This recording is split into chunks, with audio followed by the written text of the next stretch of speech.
Screen पर है। आपसे कह रहे कि संज्ञा के प्रमुख भेद कितने होते हैं मुझे बताइए। तो संज्ञा के भेद साथियों कितने होते हैं? 5 होते हैं, इसलिए आंसर आपका जाएगा ऑप्शन नंबर डी के साथ। अगला देखिए, कह रहे कि साकेत सातु किसकी रचना है। तो साकेत किसकी रचना है सातु, ये आपसे कुल मिला के पूछा जा रहा है। तो किसकी रचना है मुझे बताइए, क्या मैथिली शरण गुप्त की रचना है? तो मैं कहूंगा हाँ, मैथिली शरण गुप्त की रचना है सातु साकेत। उसके बाद देखिए अगला सवाल है 3-13 होना। तो इस 3-13 होना ये एक मुहावरा है। इसका मतलब होता है किसी बात को तूल देना नहीं, प्रभाव जमाना नहीं, संगठित होना नहीं सातु, तितर बितर हो जाने को कहा जाता है 3-13 होना। चलिए उसके बाद देखिए साथों अगला सवाल आपकी स्क्रीन पर, इनमें से शुद्ध वर्तनी वाला शब्द आपसे पूछा जा रहा है। तो शुद्ध किसकी वर्तनी, आनंद की है। ये तो आशीर्वाद लिखा है जो कि गलत है, आमूल भी गलत है, आशंका भी गलत है। मैं कहूंगा कौन सा वर्ड यहाँ पर बिल्कुल सही है, ऑप्शन नंबर ए वाला आनंद शब्द जो साथियों था आपका, वो आपका बिल्कुल सही था। उसके बाद का संधि विच्छेद साथियों क्या हो सकता है मुझे बताइए। तो इसका संधि विच्छेद दीर्घ धन अंचल हो जाएगा, और दीर्घ कहां पर लिखा हुआ है साथियों, हलंत वाला ऑप्शन नंबर सी में लिखा हुआ है। तो आंसर आपका जो जाएगा वो ऑप्शन नंबर सी होगा। जिसने गड्ढा खोदा, क्या गड्ढा खोदा, जिसने गड्ढा खोदा वही गिरेगा, इस वाक्य में सर्वनाम का प्रकार बताइए।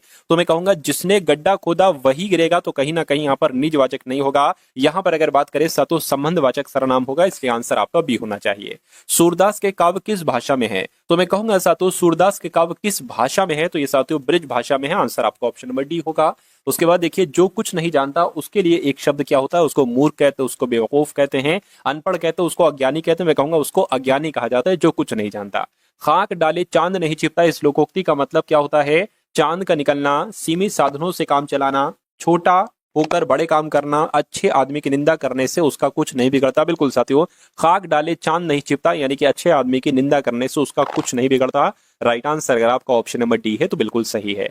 उसके बाद देखिए कह रहे कि माता पिता लोहे के चने चबाकर बच्चों को पढ़ाते हैं, रेखांकित मुहावरे का अर्थ बताइए। यानी कि आपसे पूछा जा रहा है साथियों लोहे के चने चबाना, तो इसका मतलब क्या होता है, बहुत कठिनाई झेलना, स्पष्ट बात करना, बहुत ही विश्वास रखना, या बहुत ही आशा रखना। मैं कहूंगा बहुत कठिनाई झेलने को कहा जाता है साथियों लोहे के चने चबाना। उसके बाद देखिए वह जो जा रहा है चोर है, वाक्य में सर्वनाम का भेद स्पष्ट कीजिए, बताइए।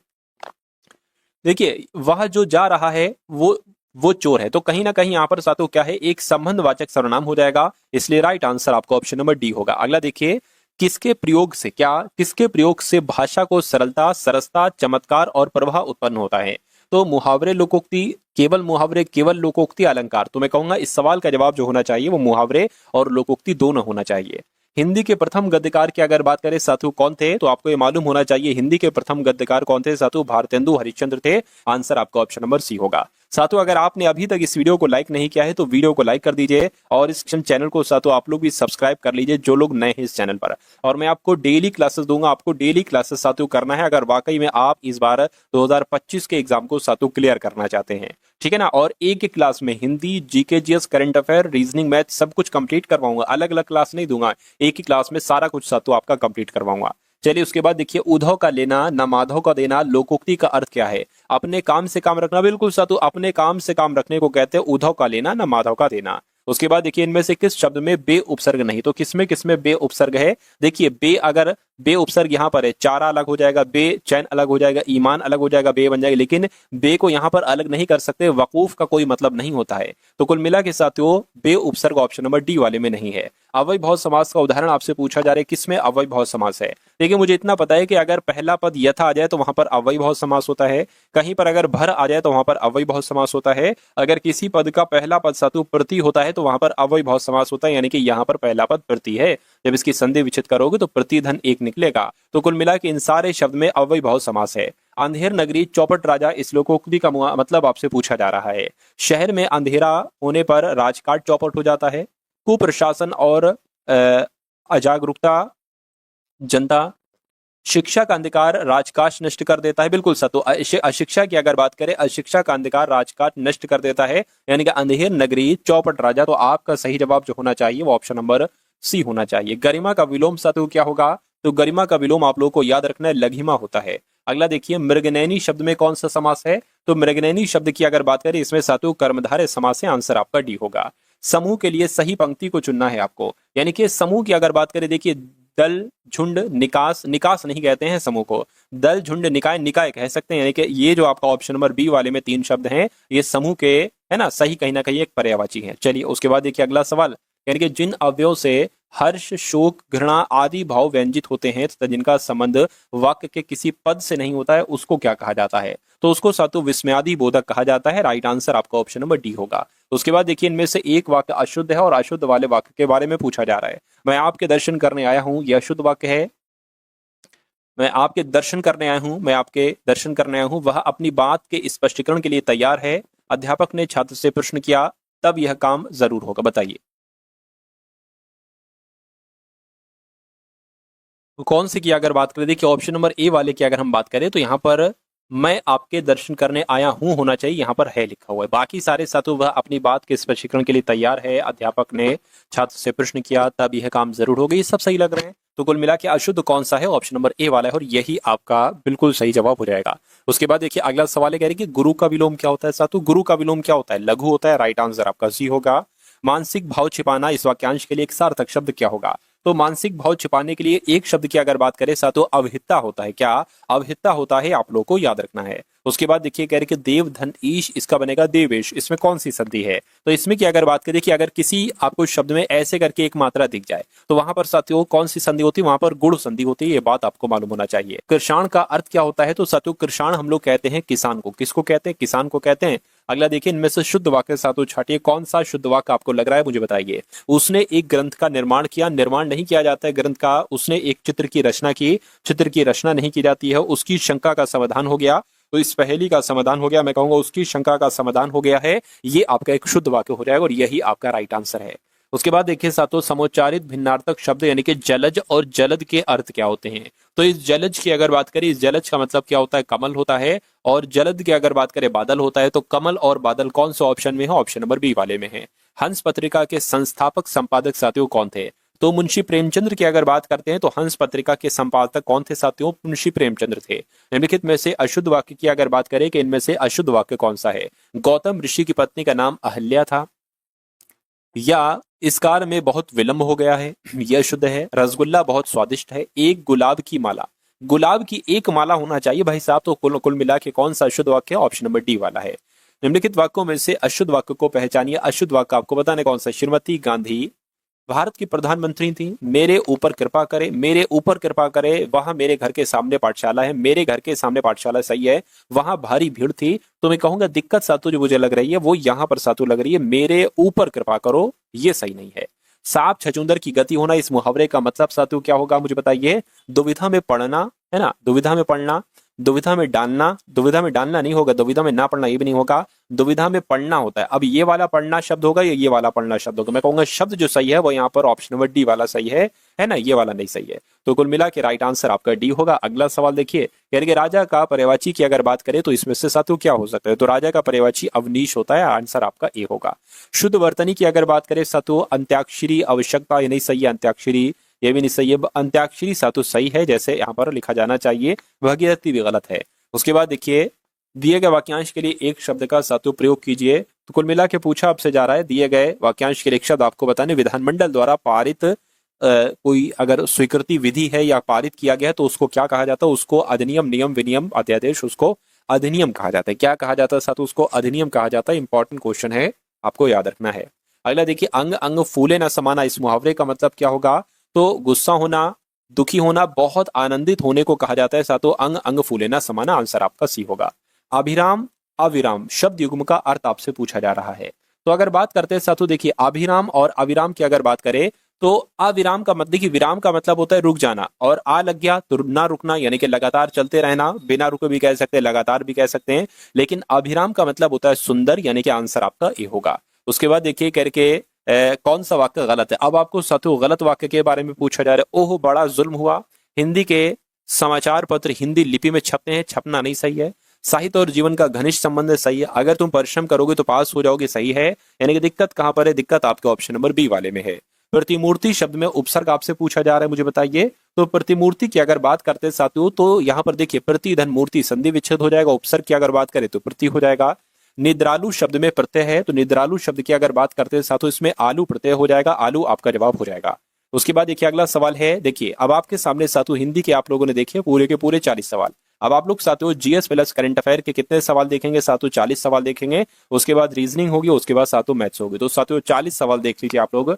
कह के गदर पार्टी की स्थापना साथियों किसके द्वारा की गई थी? बहुत तेजी के साथ चलेंगे। लाला हरदयाल ने साथियों गदर पार्टी की स्थापना की थी। निम्नलिखित में से कौन सा सुमेलित नहीं है साथियों, ये आपसे पूछा जा रहा है, मुझे बताइए। देखिए, अगर अल्बानिया देश की बात करते हैं तो इसकी राजधानी तिराना है, ये सही है। अंगोला की लुआंडा है, सही है। बहामा की अगर बात करते हैं साथियों कैनबरा, देखिए कैनबरा मुझे इतना पता है कि ऑस्ट्रेलिया देश की राजधानी है, ये बहामा की राजधानी नहीं है, तो ये गलत हो जाएगा। और गलत कौन सा है यही आपसे पूछा गया था। चलिए, तो जिनका आंसर सी है तो बिल्कुल करेक्ट है। अगला सवाल है, कह रहे कि विश्व उपभोक्ता अधिकार दिवस सातु कब मनाया जाता है? तो यह हर साल 15 मार्च को मनाया जाता है, विश्व उपभोक्ता अधिकार दिवस। राज्यसभा की सदस्यता ग्रहण करने के लिए न्यूनतम आयु कितनी होनी चाहिए? तो साथियों कितनी होनी चाहिए? मैं कहूंगा 30 वर्ष होनी चाहिए। आंसर आपका सी जाएगा। भारत में हीरे का सर्वाधिक उत्पादन किस प्रदेश में होता है? तो साथियों पता कहां पर होता है? मध्य प्रदेश में होता है हीरे का सर्वाधिक उत्पादन। आंसर आपका बी होगा। उसके बाद देखिए, मुंशी प्रेमचंद का जन्म कहां पर हुआ था? तो इनका जन्म साथियों वाराणसी में हुआ था। वाराणसी आपके सवाल का राइट आंसर है। अगला देखिए, भारत का राष्ट्रीय बजट कब पेश किया जाता है? तो भारत का राष्ट्रीय बजट की अगर बात करें साथियों फरवरी माह में पेश किया जाता है। उसके बाद देखिए, उत्तर प्रदेश में सैयद सालार मेला कहाँ लगता है? तो उत्तर प्रदेश में सैयद सालार मेले की अगर बात करें तो ये साथियों बहराइच में लगता है। उसके बाद देखिए, महात्मा गांधी, यहाँ साथियों लिखा हुआ है, अगर बात करते हैं साथियों यहाँ पर महात्मा गांधी द्वारा आयोजित भारत में पहला आंदोलन कौन सा था? तो किस आंदोलन की बात चल रही है? मैं कहूंगा चंपारण आंदोलन की। बिल्कुल सही जा साथियों, चंपारण आंदोलन की यहाँ पर बात चल रही है। उसके बाद देखिए, करके कथकली कौन से प्रदेश का प्रमुख नृत्य है? तो कथकली की अगर बात करते हैं साथियों ये केरल का प्रमुख नृत्य है। राइट आंसर आपका ऑप्शन नंबर बी होगा। उसके बाद देखिए, कह रहे कि विटामिन डी की कमी से कौन सा रोग हो जाता है? तो विटामिन डी की कमी की अगर बात करते हैं साथियों तो एनीमिया नामक रोग जो है ना, ये विटामिन डी की कमी से होता है। राइट आंसर आपका डी होगा। डी है जो भी है साथियों, एनीमिया आपका जवाब है। 2000 के नोट के पीछे किस चीज का चित्र दर्शाया गया है? तो अगर बात करते हैं साथियों 2000 के नोट के पीछे किस चीज का चित्र दर्शाया गया है? तो मंगलयान का चित्र दर्शाया गया है। सही जवाब आपका ऑप्शन नंबर बी होगा।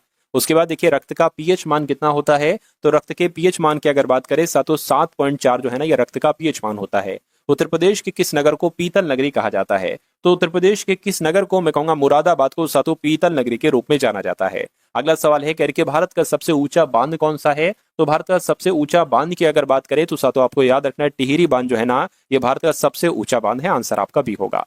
अकबर ने मुगल साम्राज्य की गद्दी कब संभाली थी? तो साथियों कब संभाली थी? 1556 में संभाली थी। मैं कहूंगा बिल्कुल सही जवाब 1556 में संभाली थी। राइट आंसर आपका अगर ऑप्शन नंबर ए है तो बिल्कुल करेक्ट हो जाएगा। उसके बाद देखिए, अगला सवाल है, कह रहे कि भारत की पहली महिला मुख्यमंत्री कौन थी? तो सुचिता कृपलानी की अगर बात करें तो ये साथियों भारत की पहली महिला मुख्यमंत्री थी। आंसर आपका बी होगा। चांदी का सिक्का साथियों किसने शुरू किया था? तो चांदी के सिक्के की अगर बात करें किसके द्वारा शुरू किया गया था साथियों? शेरशाह सूरी के द्वारा शुरू किया गया था। राइट आंसर आपका अगर ऑप्शन नंबर बी तो बिल्कुल करेक्ट है। उसके बाद देखिए, राजा रवि वर्मा किस क्षेत्र से संबंधित है? तो किस क्षेत्र से संबंधित है ये आपसे पूछा जा रहा है। ये चित्रकारी से संबंधित है। सही जवाब आपका ऑप्शन नंबर सी होगा। अगला देखिए, एफटीपी की अगर बात करें तो इसकी फुल फॉर्म क्या होती है? Folk technical proof, file transfer permission या फाइल ट्रांसफर प्रोटोकॉल? मैं कहूंगा फाइल ट्रांसफर प्रोटोकॉल जो होती है ये एफटीपी की ही फुल फॉर्म होती है। निम्नलिखित में से कौन सा सुमेलित नहीं है मुझे बताइए। देखिए, हॉकी जो है ना, ये देखिए हॉकी जो है, हॉकी के खेल में आगा खां कप की दिया जाता है? मैं कहूंगा बिल्कुल। क्रिकेट के खेल में देवधर ट्रॉफी दी जाती है? बिल्कुल सही। फुटबॉल के खेल में फेडरेशन कप दिया जाता है? बिल्कुल सही। लेकिन अगर बात करते हैं साथियों यूरो कप की, बैडमिंटन के खेल में यूरो कप दिया जाता है? नहीं साथियों, यूरो कप की अगर बात करें तो ये साथियों फुटबॉल के खेल में दिया जाता है। किस खेल में? ये फुटबॉल के खेल में दिया जाता है। तो कौन सा सुमेलित नहीं है? ऑप्शन नंबर डी वाला सुमेलित नहीं है। उसके बाद देखिए, भारत में मनरेगा की शुरुआत साथियों कब हुई थी मुझे बताइए।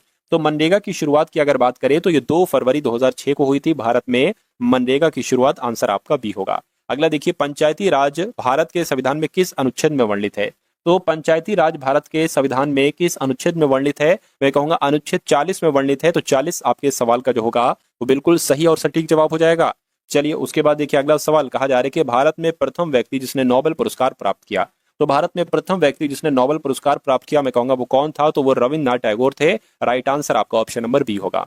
उसके बाद देखिए, राष्ट्रीय चावल अनुसंधान संस्थान ये कहां पर स्थित है? तो ये साथियों ओडिशा के कटक में स्थित है। कहां पर स्थित है? ये कटक में स्थित है। आंसर आपका ए जाएगा। उत्तर प्रदेश में दलहन अनुसंधान केंद्र कहां पर स्थित है? तो ये साथियों कहां पर स्थित है? ये कानपुर में स्थित है। ये भी आपको मालूम होना चाहिए, इंपॉर्टेंट क्वेश्चन है। उत्तर प्रदेश में दलहन अनुसंधान केंद्र ये कानपुर में स्थित है। अगला देखिए, यानी कि भारत का ध्वज गीत यानी कि झंडा गान के रचयिता कौन थे? तो इसके रचयिता साथियों श्यामलाल गुप्त पार्षद थे। आंसर आपका जाएगा ऑप्शन नंबर सी के साथ। उसके बाद देखिए, कह रहे कि विश्व शिक्षक दिवस साथियों कब मनाया जाता है? तो विश्व शिक्षक दिवस की अगर बात करते हैं साथियों 5 अक्टूबर को मनाया जाता है विश्व शिक्षक दिवस। अगला देखिए, किसके शासनकाल में डिमेकस भारत आया था? तो जो डिमेकस भारत आया था ना, ये बिंदुसार के कार्यकाल में आया था। सही जवाब आपका जाएगा बी के साथ। वायुमंडल में कौन सी गैस पराबैंगनी किरणों का अवशोषण करती है, बताइए। तो मैं कहूंगा जो ओजोन गैस है, ओजोन गैस साथियों पराबैंगनी किरणों का अवशोषण करती है वायुमंडल में। विधवा पुनर्विवाह कानून साथियों कब बनाया गया, तो ये 1856 में बनाया गया। विधवा पुनर्विवाह कानून 1856 में बनाया गया। अगला देखिए, उत्तर प्रदेश में किसान बही योजना साथियों कब लागू की गई, तो ये 1992 में साथियों किसान बही योजना को लागू किया गया था। बृहदेश्वर मंदिर का निर्माण साथियों किसने करवाया था, तो आपको याद रखना है साथियों, राजा राम प्रथम के द्वारा ही बृहदेश्वर मंदिर का निर्माण करवाया गया था। अगला देखिए, भारतीय संविधान संशोधन का प्रस्ताव किस देश के संविधान से लिया गया है, तो मैं कहूंगा साथियों दक्षिण अफ्रीका आपका जवाब हो जाएगा। यानी कि भारतीय संविधान संशोधन का प्रस्ताव जो है ये दक्षिण अफ्रीका देश के संविधान से लिया गया था। और हुसैन सागर झील भारत में कहां पर स्थित है, बताइए। तो हुसैन सागर झील की अगर बात करें, ये आंध्र प्रदेश में स्थित है। कहां पर साथियों, ये आंध्र प्रदेश में स्थित है, ये आपको याद रखना है। अगला देखिए, भारतीय रुपए का पहचान चिन्ह किसने डिजाइन किया था, तो किसके द्वारा साथियों डिजाइन किया गया था, ये आपसे यहाँ पर पूछा जा रहा है। तो डी उदय कुमार के द्वारा भारतीय रुपए का पहचान चिन्ह साथियों डिजाइन किया गया था। भारत का सबसे बड़ा नमक उत्पादक राज्य कौन सा है, तो सबसे बड़ा नमक उत्पादक राज्य की अगर बात करें तो साथियों गुजरात है। गुजरात आपका जवाब है। वर्ष 2011 की जनगणना के अनुसार किस राज्य की जनसंख्या में कमी आई थी, तो किस राज्य की जनसंख्या में कमी आई थी, मैं कहूंगा नागालैंड की जनसंख्या में कमी आई थी। उसके बाद देखिए अगला सवाल है, लॉर्ड इरविन का कार्यकाल साथियों कब से कब तक चला, ये आपसे यहाँ पर पूछा जा रहा है। तो आपको यहाँ पर याद रखना है 1926 से लेकर 1931 तक ये लॉर्ड इरविन का साथियों कार्यकाल था। उसके बाद देखिए अगला सवाल कह रहे हैं, उत्तर प्रदेश सरकार ने संगीत रत्न पुरस्कार जिसकी स्मृति में प्रारंभ किया था वो थे, तो उनका नाम साथियों क्या था, उनका नाम उस्ताद बिस्मिल्लाह खां था। इनकी है ना, इनकी साथियों स्मृति में ही क्या संगीत रत्न पुरस्कार शुरू किया गया था। तो साथियों यहाँ पर आपके पूरी के पूरे 80 सवाल हो चुके हैं साथियों, जिसमें जीके के 40 सवाल देखे और आपने हिंदी के 40 सवाल देखे। अब हम लोग साथियों सवालों को देखेंगे, रीजनिंग के क्वेश्चंस को देखेंगे, उसके बाद साथियों मैथ्स के क्वेश्चंस को देखेंगे। तो आप बने रहिएगा साथियों, इन सवालों को आप लोग करने की कोशिश करते रहिएगा। चलिए, तो कह रहे हैं कि हवाई अड्डे पर हमेशा होता है, क्या साथियों हवाई अड्डे पर होता है, जहाज होता है हमेशा, या रॉकेट होता है, प्रक्षेपास्त्र होता है, या हवाई जहाज होता है। तो मैं कहूंगा हवाई अड्डे का जिक्र किया गया है, तो हवाई जहाज यहाँ पर साथियों सबसे सटीक जवाब आपका हो जाएगा। उसके बाद देखिए अगला सवाल है साथियों, आपके सामने यहाँ पर क्या दिया गया है, कथन आपके दिए गए हैं और तर्क आपके सामने दिए गए हैं। चलिए, तो आपको बताना है कौन सा तर्क ज्यादा प्रबल है। कह रहे हैं कि क्या साक्षात्कार को चयन प्रक्रिया से हटा देना चाहिए, कह रहे हैं कि हाँ भैया, साक्षात्कार को चयन प्रक्रिया से हटा देना चाहिए। क्यों, क्योंकि यह एक व्यक्तिपरक मूल्यांकन है ना। कह रहे हैं कि नहीं हटाना चाहिए साक्षात्कार को चयन प्रक्रिया से। क्यों, क्योंकि उम्मीदवार के व्यक्तित्व तथा उद्देश्य का मूल्यांकन इससे संभव हो पाता है। बिल्कुल साथियों, इसके जरिए से उम्मीदवार का व्यक्तित्व पता चलता है और उसके उद्देश्य का मूल्यांकन क्या है इसके बारे में जानकारी साथियों मिल जाती है, उद्देश्य के मूल्यांकन की जानकारी मिलती है। तो मैं कहूंगा ये वाला साथियों प्रबल होगा, 2 वाला। और ऐसा कहां पर लिखा हुआ है, ऐसा आपका ऑप्शन नंबर बी में लिखा हुआ है। उसके बाद देखिए अगले नंबर का सवाल आपकी स्क्रीन पर है। आपसे कहा जा रहा है कि प्रेरणा स्कूल जाने के लिए अपने घर से उत्तर की ओर जाती है। तो मान लीजिए साथियों प्रेरणा अभी यहाँ पर है, प्रेरणा अपने स्कूल से अपने जाने के लिए अपने घर से उत्तर की दिशा में जाती है, उत्तर दिशा की तरफ चली गई, फिर वो बाईं ओर मुड़ती है तो बाईं ओर मुड़ गई, फिर वो दाईं ओर मुड़ती है तो दाईं ओर मुड़ गई, अंत में फिर वो बाईं ओर मुड़ती है तो बाईं ओर मुड़ गई तथा स्कूल पहुंच जाती है। क्या साथियों, देखिए अंत में बाईं ओर मुड़ती है तो बाईं ओर मुड़ गई और स्कूल पहुंच जाती है। उसका स्कूल उसके घर से किस दिशा में, उसके घर की किस दिशा में, ये आपसे पूछा जा रहा है। तो उसका स्कूल जो हो गया उसके घर की किस दिशा में है, ये आपसे कुल मिला के साथियों पूछा जा रहा है, मुझे बताइए। चलिए, तो मैं कहूंगा साथियों ये दिशा क्या कहलाएगी। देखिए ये दिशा होती है आपकी क्या, पूर्व, है ना। और इस दिशा की अगर बात करें साथियों, ये दिशा आपकी क्या हो जाएगी, दक्षिण हो जाएगी। यहां पर कहने के उसका स्कूल उसके घर की किस दिशा में, अच्छा यानी कि ये दिशा आपसे पूछी जा रही है। तो अगर बात करते हैं साथियों इस दिशा की, तो ये ऊपर वाली दिशा आपकी उत्तर हो जाएगी, ये उत्तर हो गई, ये आपकी पश्चिम होगी। तो उत्तर पश्चिम साथियों कहां पर लिखा हुआ है, ऑप्शन नंबर बी में लिखा हुआ है। तो ये आपका जवाब होगा। उसके बाद देखिए साथियों अगले नंबर का सवाल है। इस सवाल की अगर बात करें, आपसे कहा जा रहा है कि एक टोकरी में कुछ फूल हैं, ठीक है। एक टोकरी में क्या है साथियों, एक टोकरी में कुछ फूल हैं, हर मिनट बाद वे 2 गुने होते हैं, यानी कि हर मिनट के बाद जो फूल है ना वो 2 गुने हो जाते हैं। 30 मिनट के बाद टोकरी भर जाती है, तो कितने मिनट के बाद टोकरी आधी भरी हुई थी। देखिए यहाँ पर अगर बात करें, मान लीजिए अगर जैसे कि 10 मिनट में, क्या 10 मिनट में टोकरी जो थी ना मान लीजिए साथियों आधी भरी हुई थी, क्या 10 मिनट में टोकरी आधी भरी थी, तो ये 11वें मिनट में साथियों पूरी भर जाएगी, क्योंकि यहाँ पर कहा जा रहा है कि हर मिनट के बाद वो दोगुनी हो जाती हैं। तो अगर 10वें मिनट पर वो टोकरी आधी भरी थी तो 11वें मिनट पर वो टोकरी पूरी भर जाएगी। अच्छा, यहाँ पर एक बात कह रहे हैं कि 30 मिनट बाद टोकरी पूरी भर जाती है। तो अगर 30 मिनट के बाद टोकरी पूरी भर जाती है तो मैं कहूंगा 29वां जो मिनट होगा तो टोकरी आधी भरी हुई होगी। तो मैं कह सकता हूं साथियों 29 मिनट पर टोकरी आधी भरी थी और 30 मिनट बाद टोकरी पूरी भर जाएगी। तो करेंगे कितने मिनट के बाद टोकरी आधी भरी थी, मैं कहूंगा 29 मिनट के बाद टोकरी आधी भरी थी। तो 29 मिनट आपका जवाब हो जाएगा। 29 मिनट कहां पर है साथियों? ऑप्शन नंबर सी वाले में है। नेक्स्ट नंबर का सवाल आपकी स्क्रीन पर, इस सवाल को देखिए करके सुरेश एक आदमी का परिचय इस रूप में देता है। सुरेश क्या कहता है? सुरेश कहता है एक आदमी का परिचय कराते हुए, ये वो आदमी हो जाएगा जिसका परिचय सुरेश दे रहा है। यानी कि वह, यानी कि ये जो आदमी है ना, ये उस स्त्री का पुत्र है, यानी कि ये किसी स्त्री का पुत्र होगा जो मेरी माता, यानी कि इसकी माता के पति, यानी कि इसके पिताजी, क्या इसके इसके पिताजी की माता है। अच्छा, इसके पिताजी की माता, यानी कि इसके पिताजी की माता है। तो मैं कहूंगा पिताजी की माता कौन होता है साथू? दादी होता है। यानी कि सुरेश इनको क्या कहेगा? दादी कहेगा। और दादी का ये पुत्र है, तो दादी के पुत्र को साथू क्या कहा जाता है? दादी के पुत्र को क्या कहा जाता है मुझे बताइए। देखिए, या तो पिता होंगे, पिता की बात नहीं चल रही क्योंकि पिता तो ये हो गए, तो ये एक तरीके से कहीं ना कहीं साथू चाचा हो जाएंगे। तो मैं कहूंगा चाचा आपके सवाल का बिल्कुल सही जवाब हो जाएगा। उसके बाद देखिए अगला सवाल है आपकी स्क्रीन पर, यानी कि 10 छात्रों का एक समूह आपस में एक दूसरे से हाथ मिलाता है तो कुल कितनी बार हाथ मिलाएगा। देखिए यहाँ पर एक संख्या दी गई है 10 छात्र, ठीक है ना। आपको इस टाइप के सवाल में सिर्फ यही कहा जाएगा कि भाई 20 लोग हैं, 30 लोग हैं, 40 लोग हैं, या 10 छात्र हैं, 20 छात्र हैं। अगर वो 10 छात्र आपस में हाथ मिलाते हैं तो कुल मिला के कितनी बार हाथ मिलाया जाता है। सिंपल सा इसका एक सूत्र है, वो आप लोग याद रखेंगे, n-1/2। बस इस सूत्र को आपको याद रखना और सवाल आपको कर देना है।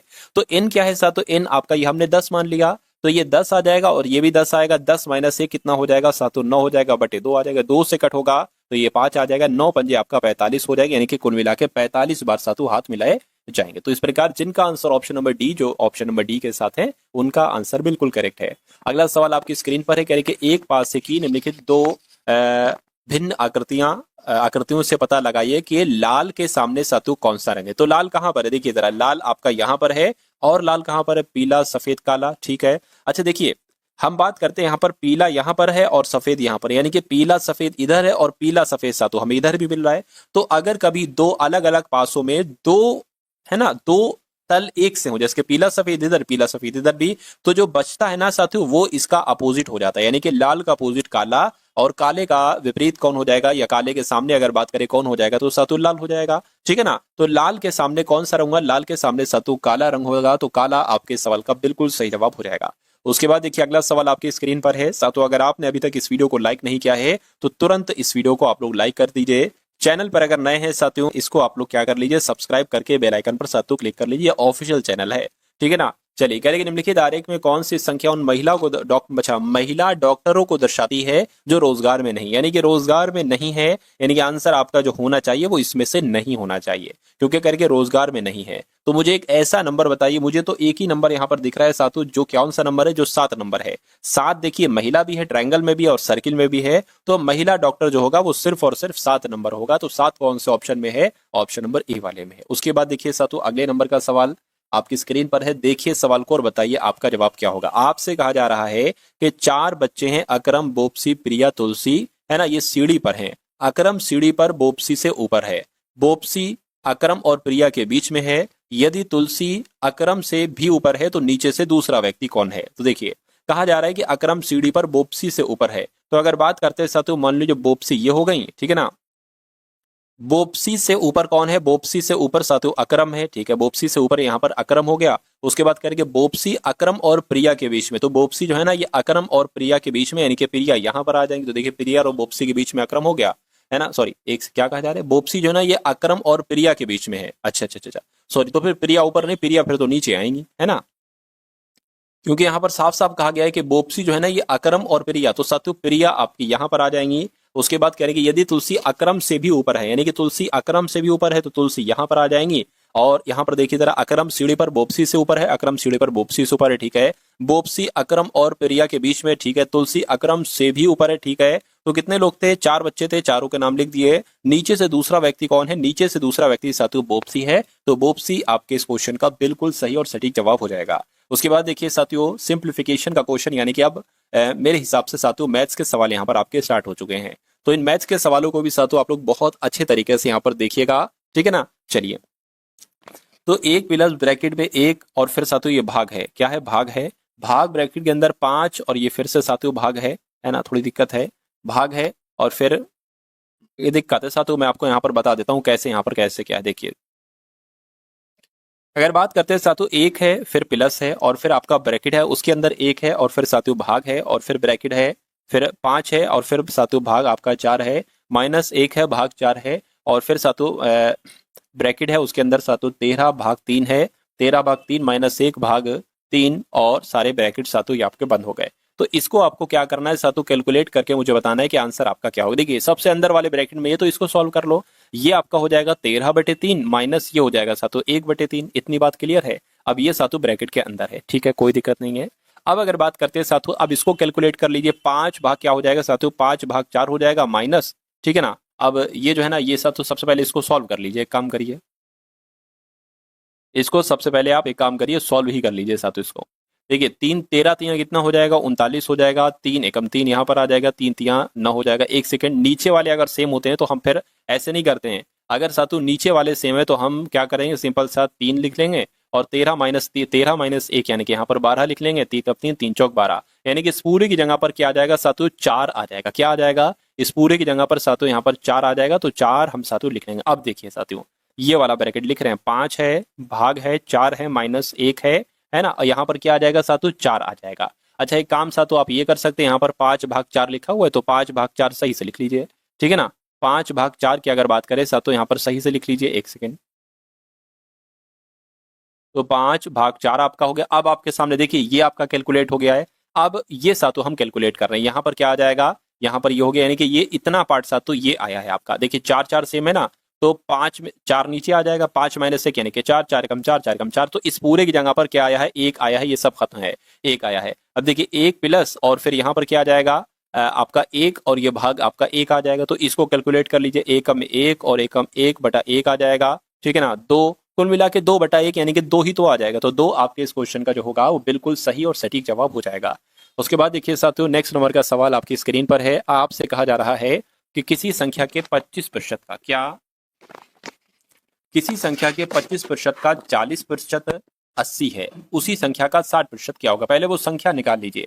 तो मान लीजिए वो संख्या x है, इस x संख्या के 25% का, ठीक है, 25% मतलब 25/100 का मतलब होता है गुणा, फिर 40% आ जाएगा, यानी कि साथियों 40/100, ये जो है ना ये कितना है, ये साथियों 80 है। तो इसको आपको कैलकुलेट करना और यहाँ से x का मान निकालना है, फिर उस x का 60% आपको निकाल देना है।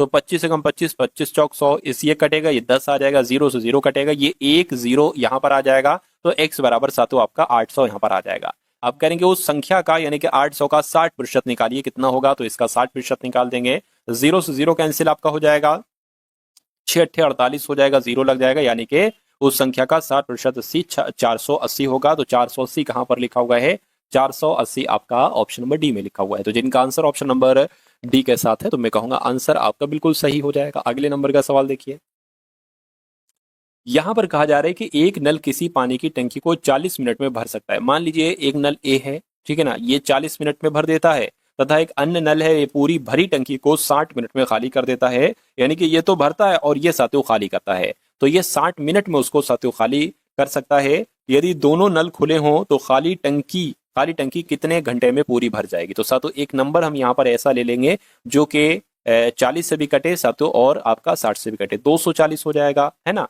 देखिए 40 छंग आपका कितना हो जाएगा, 240, ठीक है, ठीक है। और अगर बात करते हैं 60 चौक कितना होता है, 240 होता है, ठीक है, कोई दिक्कत नहीं है।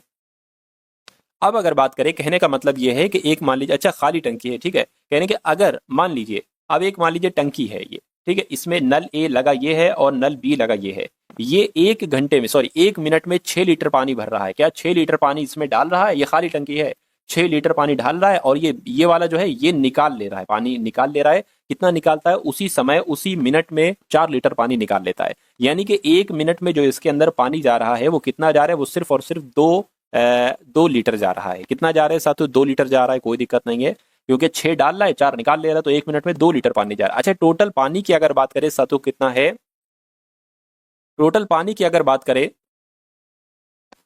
तो टोटल पानी की अगर बात करें साथियों, यहाँ पर 240 लीटर पानी है, 240 लीटर पानी है, ठीक है ना। और हर एक मिनट में, है ना, हर एक मिनट में 2 लीटर पानी इसके अंदर जा रहा है।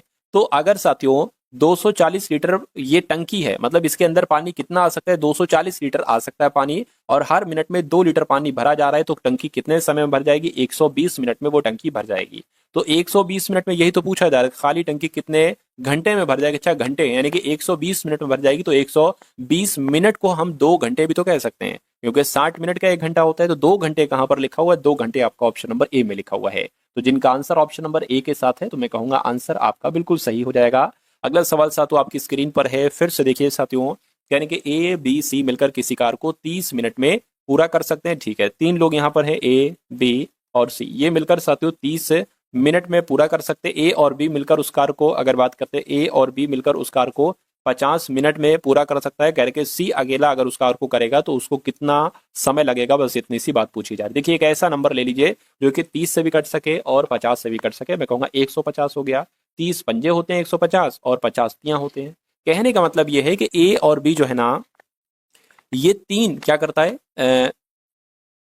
ए बी सी मिलकर किसी कार को 30 मिनट में कर सकते हो और ए बी उस कार को 50 मिनट में पूरा कर सकते हैं। यानी कि ए बी जो है ना, ये 3 काम कर रहे हैं, और सी को जोड़ के 5 काम कर रहे हैं। तो मैं कहूंगा ये 3 काम कर रहा है, तो ये कितना करेगा, जब दोनों मिलकर 5 कर रहे हैं तो ये 2 ही तो काम करेगा। अच्छा, टोटल काम कितना है, 150 है, और सी कितना काम कर रहा है एक मिनट में, तो मैं कहूंगा 2 काम कर रहा है। तो ये टोटल काम साथियों 75 मिनट में ही तो कंप्लीट कर देगा। तो 75 मिनट में कर देगा। 75 मिनट कहाँ लिखा हुआ है, ऑप्शन नंबर बी में लिखा हुआ है। तो जिनका आंसर ऑप्शन नंबर बी के साथ है, तो मैं कहूंगा आंसर आपका बिल्कुल करेक्ट है। चलिए उसके बाद देखिए सातों कह रहे कि चक्रवृद्धि ब्याज की किसी दर से कोई धनराशि 15 वर्ष में स्वयं की 2 गुनी हो जाती है, उसी दर से वह स्वयं की 8 गुनी सातों कितने वर्षों में होगी। इस सवाल की सातों एक ट्रिक है, वो मैं आपको यहाँ पर बता देता हूँ। देखिए चक्रवृद्धि ब्याज की किसी दर से कोई धनराशि 15 वर्ष में स्वयं की 2 गुनी हो जाती है। मान लीजिए अभी कोई धनराशि 1 गुनी है, कितनी 1 गुनी है, तो वो 15 वर्षों में, कितने वर्षों में, 15 वर्षों में 2 गुनी हो जाती है। तो 1 की 2 गुनी 2 हो जाएगी। तो करेंगे उसी दर से वह स्वयं की 8 गुनी कितने वर्षों में हो जाएगी। मैं कहूंगा अगले 15 वर्षों में वो इसकी 2 गुनी हो जाएगी, 2 की 2 गुनी, तो 2 की 2 गुनी हो जाएगी, यानी कि 4 गुनी हो जाएगी। और फिर अगले 15 वर्षों में वो 4 की 2 गुनी हो जाएगी, यानी कि 8 गुनी हो जाएगी। तो यही तो आपसे पूछा जा रहा है, वो स्वयं की 8 गुनी, 8 गुनी हो चुकी है साथ, तो 1 से 8 गुनी हो गई। तो 8 गुनी कितने वर्षों में हुई साथियों, 15 वर्ष, 15 वर्ष प्लस 15 वर्ष, यानी कि मैं कहूंगा 45 वर्षों में वो स्वयं की 8 गुनी होगी। और 45 वर्ष आपके सवाल का बिल्कुल सही जवाब हो जाएगा। अगला सवाल देखिए, आपसे यहाँ पर कहा गया है साथियों, शांत जल में एक नाव की चाल 10 किलोमीटर प्रति घंटा है। शांत की अगर बात करते हैं साथियों, है ना, शांत जल में क्या, शांत जल में जो चाल है ना, शांत जल में जो चाल है वो कितनी है साथियों, 10 किलोमीटर प्रति घंटा है। कह रहे कि धारा के प्रतिकूल, यानी कि धारा चल रही है, मान लीजिए ऐसे ऐसे चल रही है धारा, और आप जा रहे हैं साथियों इधर ऐसे जा रहे हैं, तो जो चाल होती है वो आपको निकालना है। तो दूरी 45 किलोमीटर है, समय 6 घंटे है, तो चाल यहां से निकल जाएगी साथियों। तो धारा के प्रतिकूल चाल क्या, धारा के प्रतिकूल चाल कैसे निकालोगे, 45/6, यानी कि दूरी बटे समय हो जाएगा। तो ये इसको कट करोगे साथियों, 6×6 6 सते आपका 42 हो जाएगा, और 3 बचेगा, पॉइंट लगेगा, 0 बढ़ेगा, 6 पंजे आपका 30 हो जाएगा। यानी कि अगर बात करते हैं धारा के प्रतिकूल चाल, क्या धारा के प्रतिकूल चाल की अगर बात करते हैं साथियों तो कितनी है, तो आपकी 7.5 किलोमीटर प्रति घंटा है, 7.5 किलोमीटर प्रति घंटा है। तो कहने के धारा की चाल क्या है, तो साथियों देखिए ये शांत जल में चाल है, ये धारा के प्रतिकूल चाल है, तो 10 में से 7.5 घटा दोगे आएगा 2.5, और ये धारा की चाल हो जाएगी। किसकी साथियों, ये धारा की चाल हो जाएगी। तो धारा की चाल साथियों 2.5 किलोमीटर प्रति घंटा कहाँ लिखी हुई है, ऑप्शन नंबर ए वाले में लिखी हुई है। उसके बाद देखिए अगले नंबर का सवाल साथियों आपकी स्क्रीन पर है, कह रहे कि किसी दूध वाले की एक टंकी में 75 लीटर, क्या साथियों, किसी दूध वाले की एक टंकी में 75 लीटर तथा दूसरी में 45 लीटर दूध है। उस बड़े से बड़े बर्तन की माप बताइए जो दोनों टंकियों के दूध के पूरे पूरे माप को माप सके, इनमें से क्या होगी। तो कुल मिला के कभी भी अगर आपके सामने 2 नंबर आपको दे रखे हो और कहा जाए उस बड़े से बड़ा नंबर बताइए, ऐसे करके कुछ भी हो, तो यानी कि वहां पर हमें सातों HCF निकालना होता है। छोटे से छोटा का है तो सातों LCM निकालना होता है। 2 चीजें आप लोग याद रखें, यानी कि 75 और 45 का आपको साथियों बड़ा से बड़ा नंबर पूछे ना, तो HCF निकालना है।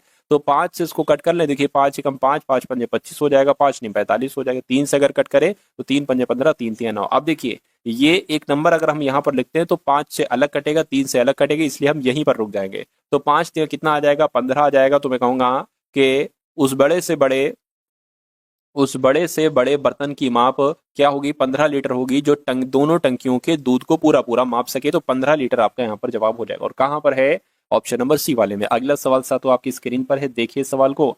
यानी कि भिन्न 4/7 का कौन सा भाग उसी भाग में जोड़ा जाए कि योग 1/14 आ जाए। पहले इसको सही कर लीजिए, 1/14 को 14 कम 14 15/14 यानी कि 15/14 हो जाए। तो ये जो भिन्न है सातों 4/7, कह रहे कि इसमें ऐसा क्या हम जोड़ दें, क्या हम ऑप्शन नंबर ए वाला प्लस 7/8 ये जोड़ दें, या हम 1/2 इसमें जोड़ दें कि जो भिन्न आए उसका योग सातु कितना है, 15/4 आए। तो सातु सबसे पहले ऑप्शन नंबर ए से हम लोग यहाँ पर शुरुआत कर लेते हैं। तो देखिए सातु, इसको देखिए, अगर ये जोड़ने पर हमें ये मिल जाता है तो ये हमारा सही जवाब हो जाएगा, वरना सातु फिर हम ऑप्शन नंबर बी की तरफ बढ़ेंगे। तो देखिए 4 अट्ठे कितना हो जाएगा सातु, 32 हो जाएगा, और 7 सत्ते कितना हो जाएगा, 49 हो जाएगा। 7 अट्ठे आपका 56 हो गया। उसके बाद सातु 9 2 आपका 11 हो जाएगा, या आपका 8 हो जाएगा, और बटे क्या आ गया सातु, 56 आ गया। इसको कट करेंगे सातु, इसको कट कर लीजिए, इससे कट होगा सातु ये आपका 3 से कट करे, देखिए 3 से नहीं कट हो पाएगा। 4 से अगर कट करते हैं, 4 से भी नहीं कट हो पाएगा।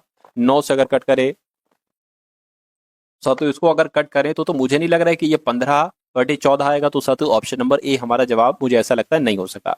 तो इसको सातु आप हटा दीजिए, ठीक है ना। अब हम सातु ऑप्शन नंबर बी को एक बार ट्राई कर लेंगे। ऑप्शन नंबर बी रखने पर सातु क्या हमारा हो सकता है, देखिए 1/2 है, यानी कि 4/7 में अगर हम 1/2 जोड़ दें तो क्या ये 15/14 यानी कि ये हो सकता है। तो देखिए हो सकता है सातु, नहीं हो सकता है।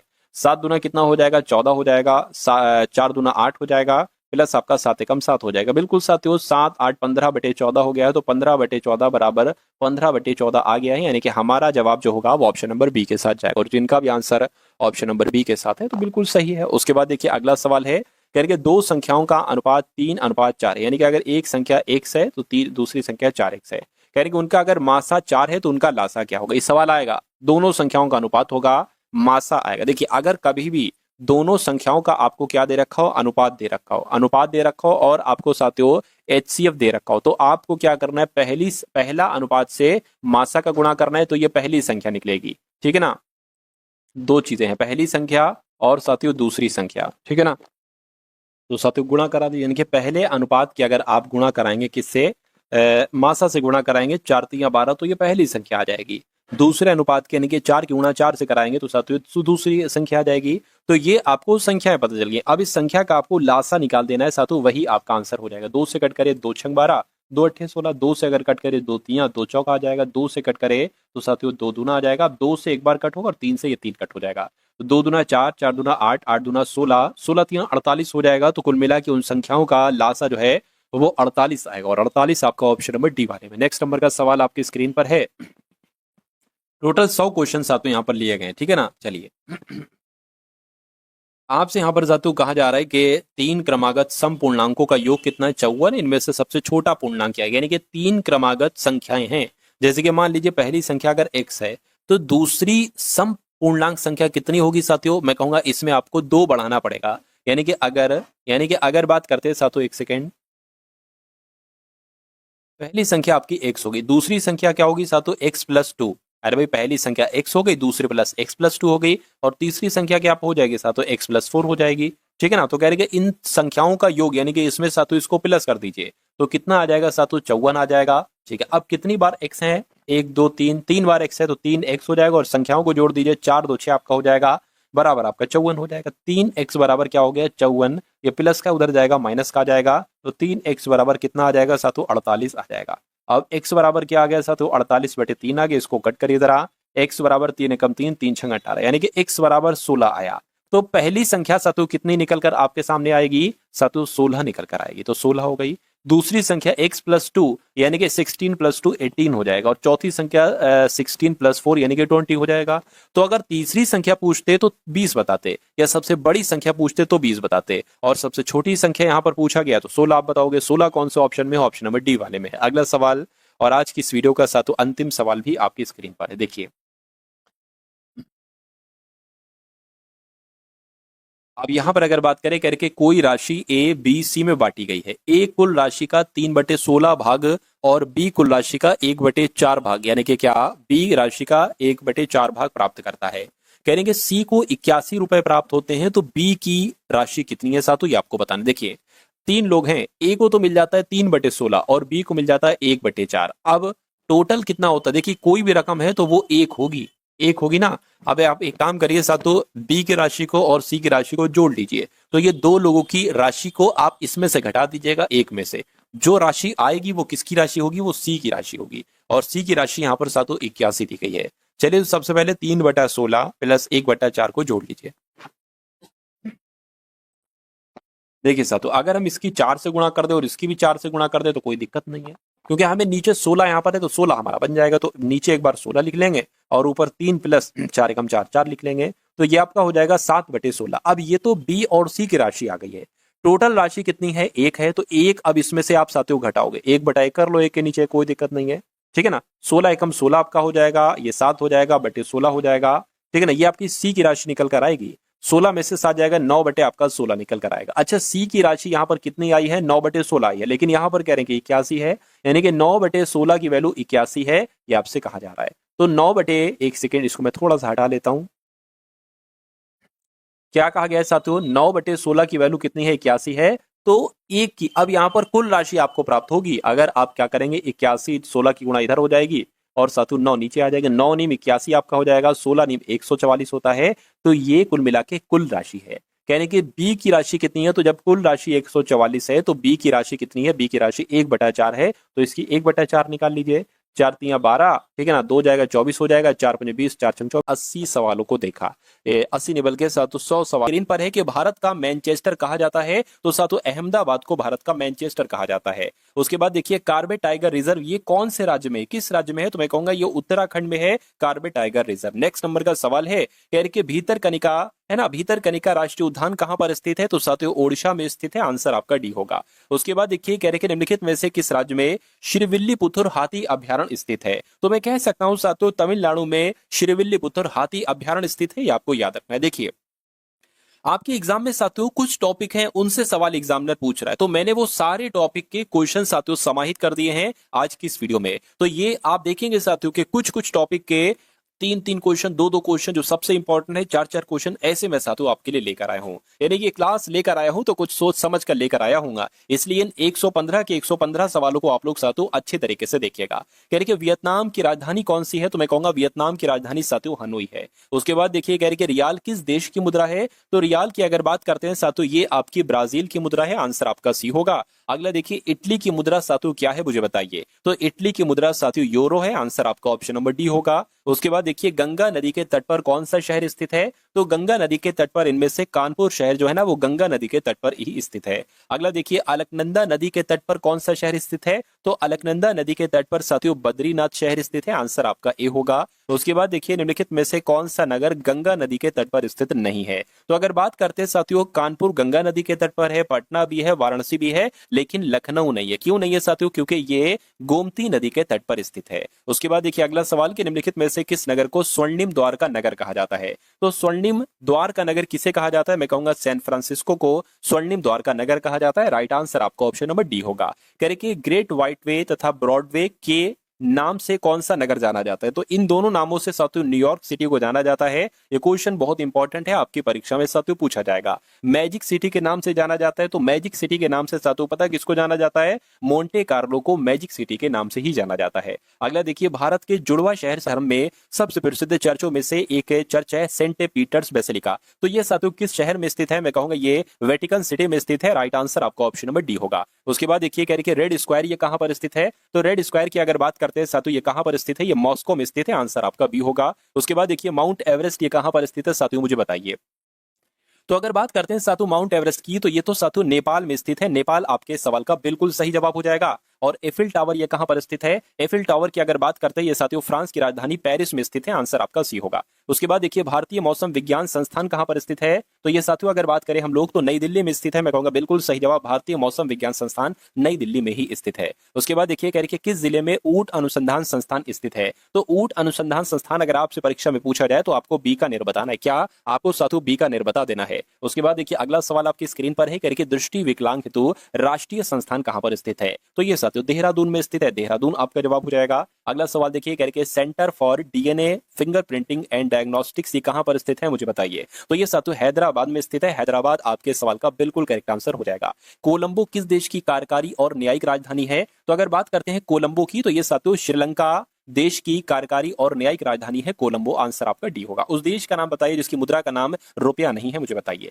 तो अगर बात करते हैं साथियों देखिए नेपाल की मुद्रा का नाम रुपया है, पाकिस्तान में भी रुपया चलता है, श्रीलंका में भी रुपया चलता है, लेकिन म्यांमार में रुपया नहीं चलता है। अब नहीं चलता है तो यही आपका जवाब होगा। उसके बाद देखिए कह के श्रीलंकन राष्ट्र की पहली राजधानी कौन सी थी? तो कौन सी थी साथियों? अनुराधापुरा जो थी ना, ये श्रीलंकन राष्ट्र की पहली राजधानी थी। अगला देखिए कह के गुरुद्वारा पंजा साहिब भारत के किस पड़ोसी देश में स्थित है? यानी कि गुरुद्वारा पंजा साहिब मैं कहूंगा ये तो पाकिस्तान में स्थित है। पाकिस्तान आपका जवाब हो जाएगा। अगला सवाल है कह रही यूनेस्को का वैश्विक विरासत स्थल खजुराहो कहां पर स्थित है बताइए। तो अगर बात करते हैं खजुराहो की तो ये साथियों मध्य प्रदेश में स्थित है। मध्य प्रदेश आपके सवाल का बिल्कुल सही जवाब होगा। अगला सवाल आपकी स्क्रीन पर है। साथियों अगर आपने अभी तक इस वीडियो को लाइक नहीं किया है तो एक लाइक मुझे चाहिए आपका, और चैनल पर अगर नए हैं तो चैनल को साथियों तुरंत आप लोग सब्सक्राइब कर दीजिए। अगर आप एमपी पुलिस कांस्टेबल के पेपर को क्रैक करना चाहते हैं कम समय में, कम मेहनत के साथ, कम पढ़कर, तो ये चैनल साथियों आपका सिलेक्शन करवा देगा। बस जो चीजें मैं आपको बताता रहूं, जो चीजें आपको पढ़ाता रहूं, वो आपको साथियों पढ़ते जाना है, ठीक है ना। जयपुर में एक महल है जिसे सवाई प्रताप सिंह ने बनवाया था, ये कौन सा महल है? तो ये सातु हवा महल है। आंसर आपका सी होगा। अगला सवाल है आपकी स्क्रीन पर, आपसे कहा जा रहा है कि लगातार 2 ओलंपिक पदक जीतने वाली एकमात्र भारतीय महिला खिलाड़ी का नाम क्या है? तो मैं कहूंगा पीवी सिंधु वो महिला है जो लगातार 2 ओलंपिक पदक जीते थे जिन्होंने, और ये एकमात्र ऐसी भारतीय महिला खिलाड़ी है। अगला देखिए ऑफ ब्रेक शब्द का प्रयोग निम्नलिखित में से किस खेल में किया जाता है? तो किस खेल में किया जाता है सातु? ये क्रिकेट के खेल में किया जाता है ऑफ ब्रेक शब्द का इस्तेमाल। अगला देखिए सुल्तान जौहर कप के साथ जुड़ा हुआ, यानी कि सुल्तान जौहर कप किस खेल में दिया जाता है? मैं कहूंगा सातु हॉकी के खेल में दिया जाता है सुल्तान जौहर कप। उसके बाद देखिए कहने के 16 यार्ड हिट शब्द इनमें से किस खेल से संबंधित है? तो ये साथियों फील्ड हॉकी के खेल से संबंधित है। सही जवाब आपका ऑप्शन नंबर बी होगा। महाराजा रणजीत सिंह गोल्ड कप इनमें से किस खेल से संबंधित है? तो अगर बात करते हैं साथियों इस खेल की, हॉकी के खेल की, तो आपको ये मालूम होना चाहिए हॉकी के खेल में दिया जाता है ये गोल्ड कप, महाराजा रणजीत सिंह गोल्ड कप। उसके बाद देखिए अगला सवाल है कह के मुरुगप्पा गोल्ड कप किस खेल से संबंधित है? तो ये साथियों किससे संबंधित है? ये हॉकी से संबंधित है। हॉकी आपका जवाब हो जाएगा। और अगला देखिए अंतरराष्ट्रीय ओलंपिक समिति का मुख्यालय कहां पर स्थित है? तो कहां पर स्थित है साथियों? लुसाने में स्थित है। मैं कहूंगा बिल्कुल अंतरराष्ट्रीय ओलंपिक समिति का मुख्यालय लुसाने में ही स्थित है। भारत की पहली महिला शतरंज ग्रैंड मास्टर की अगर बात करें कौन है? तो इनका नाम साथियों विजय लक्ष्मी है, और विजय लक्ष्मी जी ही भारत की पहली महिला शतरंज ग्रैंड मास्टर है। इस सवालों को साथियों आप लोग हल्के में मत लीजिएगा, यानी कि जो लगभग 15 सवाल पूछे जा रहे हैं मैं आपको फिर से बता देना चाहता हूं, ये 15 सवालों में से ऐसे साथियों आएंगे 12 से 13 सवाल, ये आपको ध्यान रखना है, ठीक है ना। मैग्नस कार्लसन किस खेल से संबंधित है? तो इनका संबंध साथियों शतरंज से है। शतरंज आपका यहाँ पर जवाब होगा। उसके बाद देखिए कह रहे कि अंतरराष्ट्रीय योग दिवस साथियों कब मनाया जाता है? तो मैं कहूंगा साथियों 21 जून की अगर बात करें तो 21 जून को ही अंतरराष्ट्रीय योग दिवस मनाया जाता है। अगला देखिए भारत में प्रत्येक वर्ष संविधान दिवस कब मनाया जाता है? तो आपका जवाब अगर 26 नवंबर है तो आपका जवाब यहाँ पर बिल्कुल सही हो जाएगा, यानी कि संविधान दिवस साथियों 26 नवंबर को ही मनाया जाता है। निम्नलिखित में से किस दिन खेल दिवस मनाया जाता है? तो खेल दिवस साथियों 29 अगस्त को मनाया जाता है। आंसर आपका ऑप्शन नंबर सी होगा। साथियों एक बात मैं आपको बता देता हूं, देखिए परीक्षा में आपको कभी भी जीके जीएस के क्वेश्चंस पर बहुत अधिक समय नहीं देना है। अच्छा ये कब आप अधिक समय दोगे? जब आपकी प्रैक्टिस नहीं होगी। जैसे कि मैं आपकी यहाँ पर प्रैक्टिस करवा रहा हूँ, जो एग्जाम में सवाल आएंगे तो आप इन सवालों के जवाब बहुत तेजी के साथ दीजिए। अगर आते हैं तो दे दीजिए तुरंत साथियों कुछ सेकंड में, अगर नहीं आते हैं तो उनको पॉज करके आप उसको अच्छे से तैयार कर सकते हो साथियों, सवाल को एक बार 2 बार उसको पढ़ सकते हो, फिर आप आगे बढ़ सकते हो, ठीक है ना। चलिए प्रसिद्ध क्रिकेटर सुनील गावस्कर इनमें से किस पुस्तक के लेखक है? तो किस पुस्तक के लेखक है साथियों? रन्स एंड रोइंस नामक पुस्तक के लेखक है। ये भी अच्छा सवाल है। आंसर आपका ऑप्शन नंबर ए होगा। उसके बाद देखिए निम्नलिखित में से किसने द अवस्थीज ऑफ अमनगिरी, है ना, अमनगिरी ये एक उपन्यास है, इसको लिखा था। तो किसने लिखा था साथियों? शुभा शर्मा ने लिखा था। मैं कहूंगा बिल्कुल सही, शुभा शर्मा इसके लेखिका है। आंसर आपका जाएगा ऑप्शन नंबर डी के साथ। अगला देखिए किसकी आत्मकथा का शीर्षक सनी डेज है? तो किसकी बात चल रही है? मैं कहूंगा सुनील गावस्कर की बात चल रही है। सुनील गावस्कर की आत्मकथा का शीर्षक क्या है साथियों? सनी डेज है। उसके बाद देखिए कह रहे अनब्रेकेबल ये किसकी आत्मकथा है? तो ये तो साथियों मैरी कॉम की आत्मकथा है। किसकी आत्मकथा? ये मैरी कॉम की आत्मकथा है अनब्रेकेबल। उसके बाद देखिए अगला सवाल, आइडल्स पुस्तक के लेखक कौन है? तो आइडल्स पुस्तक के लेखक कौन है? मैं कहूंगा सुनील गावस्कर ही साथियों आइडल्स पुस्तक के लेखक हैं। अगला देखिए कह रहे 2 महाकाव्य हैं, एक है रघुवंशम और एक है कुमार संभवम। ये दोनों किसकी कृतियां हैं? तो ये दोनों किसकी कृतियां हैं? मैं कहूंगा ये दोनों कालिदास की कृतियां हैं। ये बात आपको ध्यान रखना है, अच्छा और इंपॉर्टेंट क्वेश्चन है ये। उसके बाद देखिए भारतीय सम्राट हर्ष की जीवनी, हर्षचरित, ये वाल्मीकि ने लिखी, रविन्द्रनाथ टैगोर ने लिखी, बाणभट्ट ने लिखी या स्वामी विवेकानंद के द्वारा लिखी गई? मैं कहूंगा साथियों ये बाणभट्ट के द्वारा लिखी गई थी। आंसर आपका ऑप्शन नंबर सी होगा। अगला देखिए एक पुस्तक है साथियों हुमायूंनामा, ये किसके द्वारा लिखी गई? तो ये साथियों गुलबदन बेगम के द्वारा लिखी गई थी, जिनका भी आंसर ऑप्शन नंबर बी है, तो बिल्कुल सही है। भारत इनमें से किस देश में चाबहार बंदरगाह बना रहा है? तो किसकी बात चल रही है साथियों? ईरान की बात चल रही है। ईरान आपके सवाल का सही जवाब होगा। और प्राचीन बंदरगाह सोपारा निम्नलिखित में से किस राज्य में स्थित है? तो सोपारा की अगर बात करते हैं साथियों, ये महाराष्ट्र में स्थित है। कहां पर स्थित है? ये महाराष्ट्र में स्थित है। महाराष्ट्र आपका जवाब होगा। कह रहे कि भारत का सबसे व्यस्त अंतर्राष्ट्रीय बंदरगाह कौन सा है? तो मैं कह सकता हूं साथियों मुंबई की अगर बात करें तो ये भारत का सबसे व्यस्त अंतर्राष्ट्रीय हवाई अड्डा है। नेताजी सुभाष चंद्र बोस अंतर्राष्ट्रीय हवाई अड्डा ये कहां पर स्थित है? तो ये साथियों कोलकाता में स्थित है। कोलकाता आपके सवाल का बिल्कुल करेक्ट आंसर हो जाएगा। उसके बाद देखिए भारत का सर्वाधिक ऊंचाई पर स्थित हवाई अड्डा साथियों कौन सा है? तो कौन सा यहाँ पर आपको याद रखना है साथियों, जो लेह हवाई अड्डा है ना, लेह हवाई अड्डे की अगर साथियों बात करते हैं तो ये भारत का सर्वाधिक ऊंचाई पर स्थित हवाई अड्डा है। नेक्स्ट नंबर का सवाल है निम्नलिखित में से किस स्थान पर रेलवे जोन का मुख्यालय स्थित है? तो रेलवे जोन का मुख्यालय साथियों इनमें से किस जगह पर है? तो हाजीपुर में है साथियों, हाजीपुर आपका जवाब हो जाएगा। अगला सवाल आपकी स्क्रीन पर है करके आयु वर्ग यानी कि किस आयु वर्ग के लोग प्रधानमंत्री सुरक्षा बीमा योजना के लिए पात्र हैं? तो यहाँ पर अगर बात करते हैं साथियों 18 से 70 वर्ष की आयु वाले लोग साथियों पात्र हैं इस योजना के लिए, इसलिए आंसर आपका जो जाएगा वो ऑप्शन नंबर डी के साथ जाएगा। उसके बाद देखिए करके स्वच्छ भारत मिशन को निम्नलिखित में से किस मंत्रालय या किस विभाग के द्वारा नियंत्रित किया जाता है? तो मैं कह सकता हूं साथियों पेयजल और स्वच्छता मंत्रालय द्वारा इसको नियंत्रित किया जाता है। आंसर आपका बी होगा। उसके बाद देखिए प्रधानमंत्री श्रम योगी मानधन योजना का शुभारंभ किया गया था। तो जो शुभारंभ किया था वो किसके द्वारा किया गया था? वो नरेंद्र मोदी के द्वारा साथियों शुभारंभ किया गया था। अगला देखिए निम्नलिखित में से प्राचीन भारत की कौन सी लिपि दाईं से बाईं ओर लिखी जाती है? तो जो दाईं से बाईं ओर लिखी जाती है वो साथियों खरोष्टी लिपि लिखी जाती है। सही जवाब आपका ऑप्शन नंबर सी होगा। भारत के लिए इंडिया शब्द का प्रयोग सबसे पहले किसने किया था? तो आपको ये मालूम होना चाहिए, अच्छा और इंपॉर्टेंट क्वेश्चन है साथियों, हेरोडोटस ने ही भारतवर्ष के लिए इंडिया शब्द का प्रयोग सबसे पहले किया था। निम्नलिखित में से किस हड़प्पा युग के स्थल पर जुताई वाले क्षेत्र के प्रमाण मिले हैं? तो मैं कह सकता हूं साथियों अगर कालीबंगन की बात करते हैं तो इस हड़प्पा युग के स्थल पर ही जुताई वाले क्षेत्र के प्रमाण मिले हैं। उसके बाद देखिए अगला सवाल आपकी स्क्रीन पर है करके किसको सिंधु घाटी सभ्यता की सबसे पुरानी खोज की गई माना जाता है? तो सबसे पुरानी खोज की गई जो माना जाता है वो भिर डाना को माना जाता है साथियों। राइट आंसर आपका जाएगा ऑप्शन नंबर ए के साथ। अगला देखिए हड़प्पा सभ्यता के किस नगर को सिंध का बाग कहा जाता है? तो जो सातो सिंध का बाग कहा जाता है ना, ये मोहनजोदड़ो को कहा जाता है। किसको? मोहनजोदड़ो को सातो सिंध का बाग कहा जाता है। अगला देखिए कालीबंगा का अर्थ क्या होता है साथियों? तो कालीबंगा का अर्थ क्या? काले रंग की झोपड़ियां होता है? नहीं, काले रंग की चूड़ियां होता है। बिल्कुल सही जवाब साथियों, काले रंग की चूड़ियां होता है कालीबंगा का अर्थ है। हड़प्पा या सिंधु घाटी सभ्यता में पवित्र पशु साथियों किसे माना जाता है? कुबड़ वाले बैल को मैं कहूंगा बिल्कुल साथियों, जो कुबड़ वाला बैल होता है इसको ही सिंधु घाटी सभ्यता में पवित्र पशु माना जाता है।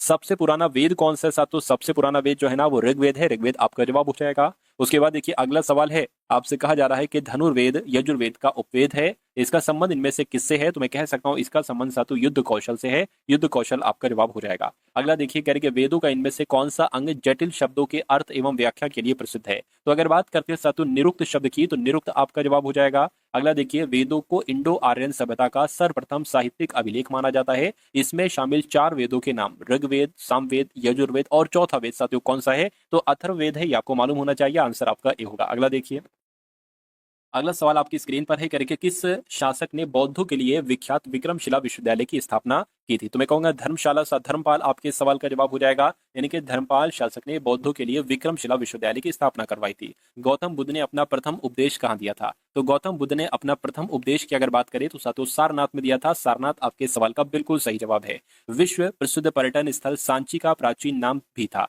यानी कि कौन सा सातु नाम था? मैं कहूंगा काकड़म इसको कहा जा सकता था, काकड़म या काकी नाटबोट इसको कहा जा सकता था। उसके बाद देखिए अशोकराम विहार निम्नलिखित में से किस स्थान पर था? तो अशोकराम विहार की अगर बात करें तो ये साथियों वैशाली में था। वैशाली आपके सवाल का बिल्कुल सही जवाब है। उसके बाद देखिए नंद वंश का संस्थापक कौन था? तो नंद वंश का संस्थापक अगर बात करें तो महापद्म नंद था। कौन था साथियों? महापद्म नंद था। महापद्म नंद आपका जवाब हो जाएगा। मौर्य साम्राज्य की राजधानी है ना, मौर्य साम्राज्य की स्थापना साथियों किसके द्वारा की गई थी? तो किसके द्वारा की गई थी आपको मालूम होना चाहिए, चंद्रगुप्त मौर्य के द्वारा ही साथियों मौर्य साम्राज्य की स्थापना की गई थी। अगला सवाल है कह रहे कि चंद्रगुप्त मौर्य ने अपने अंतिम दिनों में किस धर्म को अपना लिया था? तो जैन धर्म को साथियों अपना लिया था चंद्रगुप्त मौर्य ने अपने अंतिम दिनों में। उसके बाद देखिए कह रहे कि कहां पर शुरू की गई नई राजस्व प्रणाली को रैयतवाड़ी बंदोबस्त के रूप में जाना जाता है? तो ये साथियों बॉम्बे डेक्कन में शुरू की गई नई राजस्व प्रणाली को रैयतवाड़ी बंदोबस्त के रूप में जाना जाता है। आंसर आपका ऑप्शन नंबर सी होगा। अगला देखिए कहेंगे 1853 में कहां से कहां तक यातायात के लिए पहला रेल मार्ग खोला गया था? क्या आपका जवाब हो सकता है साथों? मैं कहूंगा बंबई से थाने तक, मुंबई से पुणे तक या मुंबई से थाने तक। क्या आपका सी जवाब होगा साथों? है ना, आपका जो जवाब होगा साथियों वो क्या होगा? वो ऑप्शन नंबर साथियों सी होगा, डी नहीं होगा। बॉम्बे से थाने तक के लिए खोला गया था। आंसर आपका जाएगा सी के साथ। अगला सवाल देखिए आपकी स्क्रीन पर है। आपसे कहा जा रहा है कि होल्ट मैकेंजी ने भारत में राजस्व संग्रहण की निम्नलिखित में से कौन सी विधि विकसित की थी? तो कौन सी विधि विकसित की थी? महालवाड़ी प्रणाली विकसित की थी। सही जवाब आपका जाएगा ऑप्शन नंबर डी के साथ। उसके बाद देखिए निम्नलिखित में से किसने ईस्ट इंडिया एसोसिएशन संगठन की स्थापना की थी? तो ईस्ट इंडिया एसोसिएशन की स्थापना जो की थी साथियों, वो दादा भाई नौरोजी ने की थी। किसने की थी साथियों? दादा भाई नौरोजी ने की थी। आंसर आपका ऑप्शन नंबर डी होगा। भारतीय राष्ट्रीय कांग्रेस के संस्थापक कौन थे? तो भारतीय राष्ट्रीय कांग्रेस के संस्थापक आपसे पूछे जा रहे हैं साथियों, आपको मालूम होना चाहिए कौन थे। ए ओ ह्यूम की अगर बात करें तो ये भारतीय राष्ट्रीय कांग्रेस के संस्थापक थे।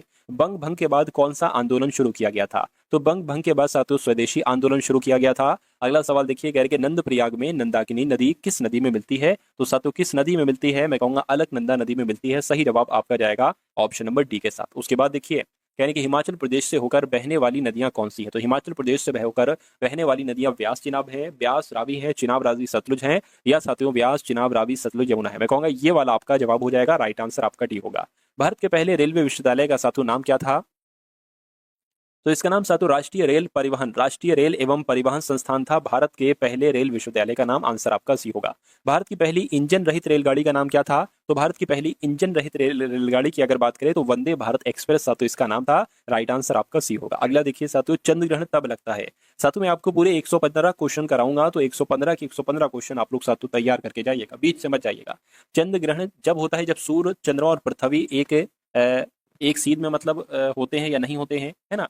या पृथ्वी, सूर्य और चंद्रमा, ये क्या है साथियों? अधूरी चीज लग रही है। मैं आपको बता देता हूँ चंद्रग्रहण कब होता है। जब होता है जब सूरज पृथ्वी और चंद्रमा के बीच आ जाता है, जब होता है। लेकिन ऐसा यहाँ पर कहाँ पर लिखा हुआ है? देखिए सूर्य पृथ्वी और चंद्रमा के बीच में आ जाता है, ये होना चाहिए, बीच में आ जाता है ना? ये होना चाहिए। चलिए कोई दिक्कत नहीं है। अच्छा ये भी तो है, सूर्य जो है ना, ये चंद्रमा और पृथ्वी एक सीध में, ये क्या लिखा हुआ है ना? बीच में आ जाता है। खैर कुल मिला के जो मैंने चीज आपको बताई है वो आप लोग याद रखेंगे। उसके बाद देखिए अगला सवाल है, कह रहे कि बृहस्पति का अध्ययन करने वाला उपग्रह कौन सा है? तो बृहस्पति का अध्ययन करने वाला उपग्रह की अगर बात करें साथियों, वाइजर है। कौन सा? वाइजर प्रथम है। उसके बाद देखिए कह रहे कि कौन सा ग्रह अपनी धुरी पर घूमते हुए सबसे कम समय में चक्कर पूरा करता है? तो साथियों आपका जवाब जो जाएगा वो बृहस्पति ग्रह के साथ जाएगा। राइट आंसर आपका भी होगा। सूर्य से सर्वाधिक दूर स्थित है, तो सूर्य से सबसे ज्यादा दूर कौन सा ग्रह स्थित है? मैं कहूंगा साथियों नेपच्यून ग्रह स्थित है। नेपच्यून ग्रह आपके सवाल का बिल्कुल करेक्ट आंसर है। उसके बाद देखिए कह रहे कि बागानी कृषि के तहत श्रीलंका में पहली बार किस फसल की खेती की गई थी? तो किस फसल की खेती की गई थी साथियों? कॉफी की खेती की गई थी। कॉफी आपका जवाब हो जाएगा। अगला देखिए पेम्बा द्वीप निम्नलिखित में से किसकी खेती के लिए प्रसिद्ध है? तो ये साथियों लौंग की खेती के लिए प्रसिद्ध है। लौंग आपका जवाब हो जाएगा। उसके बाद देखिए कह रहे कि विश्व में हरित क्रांति के जनक कौन है? तो हरित क्रांति के जनक की अगर बात करते हैं साथियों, तो नॉर्मन ई बोरलॉन्ग ही विश्व में हरित क्रांति के जनक माने जाते हैं। राज्यपालिका का उल्लेख भारतीय संविधान के किस भाग के अंतर्गत आता है? तो मैं कह सकता हूं साथियों किस भाग के अंतर्गत आता है? भाग 6 के अंतर्गत आता है। 6 आपका जवाब यहाँ पर हो जाएगा ऑप्शन नंबर ए। अगला देखिए भारतीय संविधान के किस भाग को राज्य का संविधान कहा गया है? तो मैं कहूंगा साथियों भाग 6 को ही, है ना, भाग 6 को राज्य का संविधान कहा गया है। उसके बाद देखिए किसी भी राज्य के गठन व सीमा में परिवर्तन करने का अधिकार किसके पास होता है? तो ये अधिकार तो सिर्फ और सिर्फ साथियों संसद के पास होता है। संसद आपका जवाब हो जाएगा इस सवाल का। उसके बाद देखिए राष्ट्रपति और उपराष्ट्रपति के निर्वाचन के विवादों को किसके समक्ष प्रस्तुत किया जाता है? तो किसके समक्ष प्रस्तुत किया जाता है? मैं कहूंगा साथियों उच्चतम न्यायालय के समक्ष प्रस्तुत किया जाता है। आंसर आपका ऑप्शन नंबर ए होगा। भारतीय संविधान में न्यायिक पुनर्वलोकन का आधार क्या है? तो इसका आधार क्या है? विधि द्वारा स्थापित प्रक्रिया। बिल्कुल सही जवाब साथियों, विधि द्वारा स्थापित प्रक्रिया आपका जवाब हो जाएगा। जनहित याचिका की अवधारणा की शुरुआत किस देश से हुई थी? तो साथियों अमेरिका से हुई थी। संयुक्त राज्य अमेरिका से ही जनहित याचिका की अवधारणा की शुरुआत हुई थी। भारत में न्यायिक सक्रियता किससे संबंधित है? तो ये साथियों किससे संबंधित है? ये प्रतिबद्ध न्यायपालिका से संबंधित है, नहीं न्यायिक समीक्षा से, स्वतंत्रता से, जनहित याचिका से। मैं कहूंगा जनहित याचिका से ही साथियों भारत में न्यायिक सक्रियता संबंधित है। आंसर आपका ऑप्शन नंबर डी होगा। अगला सवाल देखिए, करेंगे PIL की पूरी इसकी फुल फॉर्म क्या होती है? PIL की तो अगर पब्लिक इंटरेस्ट लिटिगेशन होती है, मैं कहूंगा बिल्कुल साथियों पब्लिक इंटरेस्ट लिटिगेशन, ये जो है ना ये आपकी PIL की फुल फॉर्म हो जाएगी। उसके बाद देखिए 15 सवाल और बाकी हैं। कह रहे कि अपस्फीति एक स्फीति है जिसमें वस्तु का मूल्य बढ़ता है, नहीं मुद्रा का मूल्य कम होता है, नहीं मुद्रा का मूल्य बढ़ता है। बिल्कुल साथियों वस्तु का मूल्य नहीं बढ़ता बल्कि मुद्रा का मूल्य बढ़ता है। आंसर आपका सी होगा। अगला देखिए मुद्रास्फीति के संदर्भ में CPI की फुल फॉर्म क्या होती है? तो कंज्यूमर प्राइस इंडेक्स इसकी फुल फॉर्म होती है। ऐसा कहां पर लिखा हुआ? ऐसा आपका ऑप्शन नंबर ए में लिखा हुआ है। भारतीय रिजर्व बैंक द्वारा वर्ष में स्वच्छ नोट नीति की घोषणा कब की गई थी? तो इसकी घोषणा साथियों 1999 में की गई थी। राइट आंसर आपका ऑप्शन नंबर बी होगा। अगला देखिए भारतीय करेंसी नोटों के पिछले भाग पर कितनी भाषाएं मुद्रित होती हैं? तो साथियों 15 भाषाएं मुद्रित होती हैं। आंसर आपका सी होगा। अगला देखिए बैरोमीटर का इस्तेमाल इनमें से किसे मापने के लिए किया जाता है? तो साथियों वायुमंडलीय दाब को मापने के लिए किया जाता है बैरोमीटर का इस्तेमाल, आंसर आपका भी होगा। उसके बाद देखिए दाब का मान प्राप्त करने के लिए आप द्रव में प्रणोद को किससे विभाजित करते हैं? तो साथियों क्षेत्रफल से किया जाता है, क्षेत्रफल आपका जवाब होगा। अगला देखिए रदरफोर्ड द्वारा किए गए किस प्रयोग ने नाभिक के अस्तित्व को साबित कर दिया? तो मैं कह सकता हूं साथियों गोल्ड फॉयल प्रयोग की अगर बात करें, इस प्रयोग ने नाभिक के अस्तित्व को साबित कर दिया था, है ना। चलिए अगला देखिए कणों की तरंग प्रकृति किसने स्थापित की थी? तो कणों की तरंग प्रकृति किसने स्थापित की थी? डी ब्रोगली ने साथियों स्थापित की थी, आंसर आपका जाएगा ए के साथ। अगला देखिए यानी कि कार्बन, हीरा और ग्रेफाइट को एक साथ कहा जाता है। तो पता साथियों इसको एक साथ क्या कहा जाता है? इसको अपर रूप कहा जाता है। अपर रूप कहाँ पर लिखा हुआ है? ऑप्शन नंबर डी में लिखा हुआ है। उसके बाद देखिए कांसा मिश्र धातु है, तांबे की और किसकी साथियों? मैं कहूंगा तांबे और टिन की है। तो जवाब आपका जो जाएगा वो ऑप्शन नंबर ए होगा। उसके बाद देखिए 18 कैरेट सोने में तांबा या चांदी जैसी अन्य धातुओं का कितना प्रतिशत होता है? तो कितना प्रतिशत होता है साथियों? 25% होता है। 25% आपका जवाब हो जाएगा।